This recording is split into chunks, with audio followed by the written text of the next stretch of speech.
Գյումրի 1 սոցիալության նպաստների բաժնի պետ Ռաֆիկ Քոթանջյանը ամփոփում է ընթացիկ տարվա առաջին կիսամյակը։ Ըստ այդմ, նախորդ տարվա նույն ժամանակահատվածի համեմատ տեղամասում նպաստառուների թիվը կտրուկ նվազել է։ 6 ամիսների ընթացքում համակարգում հաշվառվել է 2400 նպաստառու ընտանիք, իսկ հունիսի 1-ից կառավարության համապատասխան որոշմամբ քաղաքացիները համակարգում ընդգրկվելու համար անձնագրային բաժանմունքից տեղեկանք ներկայացնելու պարտավորություն չունեն։ Հարցում կատարելու է սոցիալությունը մայրաքաղաքում գործող նոր տեղեկատվական վերլուծական կենտրոնից անճշտություն առաջանալու պարագայում միայն քաղաքացուն ուղղորդում են անձնագրային բաժանմունք։ Մենք ենք ստանում համապատասխան բազան,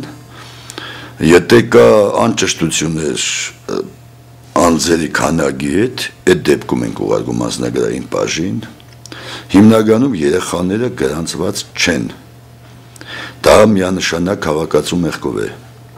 Քաղաքացի պետք է ներկայացնի անձնագրային բաժին, որպեսզի երեխային հաշվառեն։ Մինչև այսօր չի ներկայացել, չեն հաշվառել։ Գյումրի 2 սոցիալության պետ Էդուարդ Բաղրամյանն էլ ներկայացնում է իրենց տվյալները, համաձայն որի համակարգում հաշվառվել կարողացել է 3000 ընտանիք։ Թիվը բնականաբար նախորդ տարվա նույն ժամանակահատվածի համեմատ նվազել է։ Դեռևս տարեսկզբին նպաստ համակարգում կատարվող փոփոխությունների արդյունքում ի հայտ են եկել մի շարք թերություններ, որոնք էլ նպաստառուների թվի կրճատման հիմք են հանդիսացել, սակայն պատճառները տարբեր են։ Միայն ընթացիկ տարվա 6 ամիսների ընթացքում կառավարությունը մի քանի անգամ փոփոխության ենթարկեց համապատասխան որոշումը, իսկ պատասխանատու կառույցները չեն հասցնում ծանոթանալ որոշման հետ։ Նոր որոշումներ եղան, որով կարգավորվում է համակարգում բնակության վայրի մասին, իրենց փաստացի բնակության վայրի մասին տեղեկանք ներկայացնելու խնդիրները։ Փաստորեն վերջի կառավարության որոշումով արդեն քաղաքացիները դիմում են տարածքային բաժիններ, սոցիալական։ Գյումրի 1 սոցիալությունից նշեցին, որ արդեն 350 ընտանիք պարտավորվել է գումարները հետ վերադարձնել։ Մոտավոր հաշվարկներով 10 միլիոն դրամ սոցիալությունն արդեն գանձել է։ 11 միլիոն դրամ գումար պետական բյուջե ուղղվել է Գյումրի 2 սոցիալությունից։ Հետքրանզման խնդիրը մեզ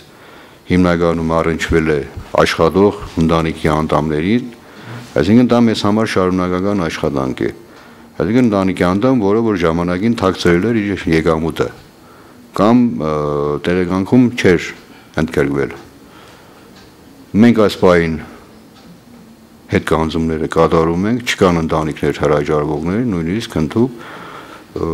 բոլորը իրենց ժամանակացույցով կազմված այդ գրաֆիկի կարողանում են հետգանձումները կատարել։ Ովքեր աշխատավարձ են թաքցրել, հետգանձումները նորմալ կատարվում է։ Պատկերացրեք, արդեն վերջին երամսյակի տվյալներով մենք համարյա չունենք թաքցրած եկամուտ։ Արդեն քաղաքացիների մոտ դա հասկանալի է, քաղաքացին արդեն պատկերացնում է, եթե թաքցրեց, միևնույն է, բացահայտելու ենք։ Բայց այսօրվա դրությամբ մնացել է մի 50-55 ընտանիք, որոնք ոչ ամբողջովին են մուծել։ Շարունակական գործընթաց է դա։ Ինչն է ստիպել քաղաքացիներին գնալ այդ քայլին, այս հարցը սոցիալություններում չեն քննարկում։ Հստակ է հետևյալը, եթե քաղաքացին անգամ 1 ամիս հավելյալ գումար է ստացել, պարտավորվում է 1-ի փոխարեն 12-ը վճարել։ Այդպիսին է կառավարության որոշումը։ Փայլակ Վարադյան, Գուրգեն Գինոսյան, Գալանյուս։